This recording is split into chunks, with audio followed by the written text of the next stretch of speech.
Halo semuanya, perkenalkan saya Ali Oktavia. Saya mahasiswi program studi bimbingan dan konseling Islam angkatan tahun 2023. Saya dari Fakultas Usuluddin Adab dan Dakwah Universitas Islam Negeri Sultan Haji Muhammad Idris Samarinda.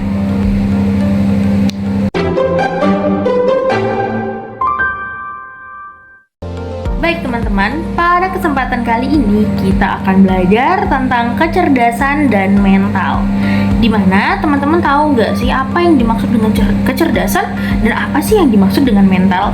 Jadi teman-teman, saya akan memberikan penjelasan singkat tentang kecerdasan dan mental dalam konteks psikologi perkembangan. Jadi teman-teman, kecerdasan dalam psikologi perkembangan sendiri merujuk pada kemampuan individu untuk memahami, belajar, memecahkan masalah, bernalar, dan beradaptasi dengan lingkungan. Pada psikologi perkembangan ada beberapa teori yang dilakukan untuk melakukan pendekatan terhadap suatu kecerdasan. Salah satunya adalah teori Piaget, di mana pada teori ini dikemukakan bahwa kecerdasan berkembang melalui tahapan kognitif. Di mana tahapan kognitif itu ada 4. Yang pertama adalah sensor motor, yaitu dari 0 sampai dengan 2 tahun, di mana pada saat tahapan ini seorang anak belajar melalui pengalamannya langsung dan eksplorasi indera. Yang dimaksud di sini adalah bagaimana anak melakukan suatu kecerdasannya atau mencari tahu suatu kecerdasannya dari apa yang telah terjadi kepada dirinya dan melakukan suatu eksplorasi terhadap indera yang dimilikinya.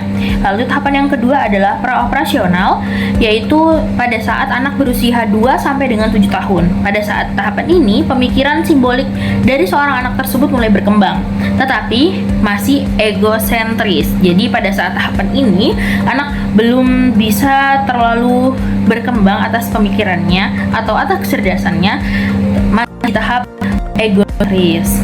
Yang ketiga adalah operasional konkret, di mana pada tahapan ini anak berusia 7 sampai dengan 11 tahun mulai berpikir logis tentang hal-hal konkret atau tentang hal-hal yang sudah terjadi.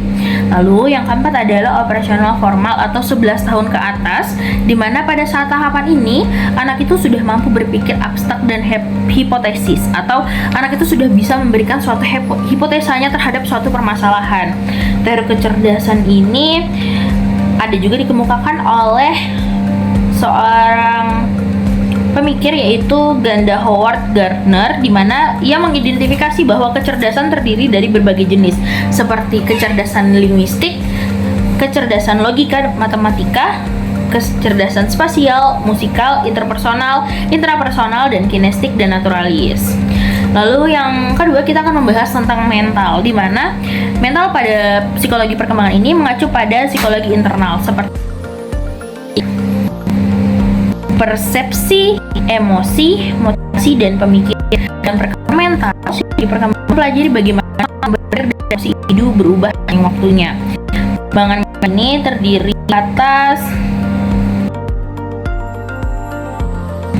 atas 5 perkembangan. Yang pertama adalah perkembangan kognitif, di mana pada perkembangan kognitif ini ada perubahan dalam cara individu memahami dan berpikir. Misalnya, kemampuan berpikir logis dan berkembang di usia remaja.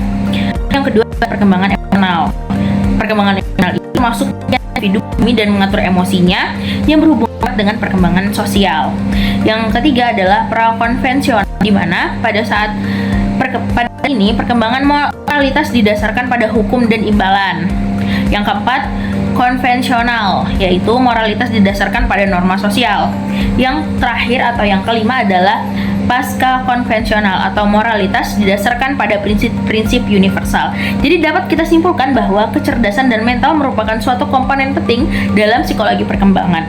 Keduanya membantu menjelaskan bagaimana individu berpikir, belajar, dan berkembang secara emosional serta sosial dari masa kanak-kanak hingga dewasa. Sampai sini dulu video kita kali ini. Semoga apa yang sudah disampaikan oleh Ayah dapat bermanfaat bagi teman-teman. Kita jumpa lagi di video selanjutnya. Jangan lupa untuk like, komen, dan subscribe channel ini. Bye-bye.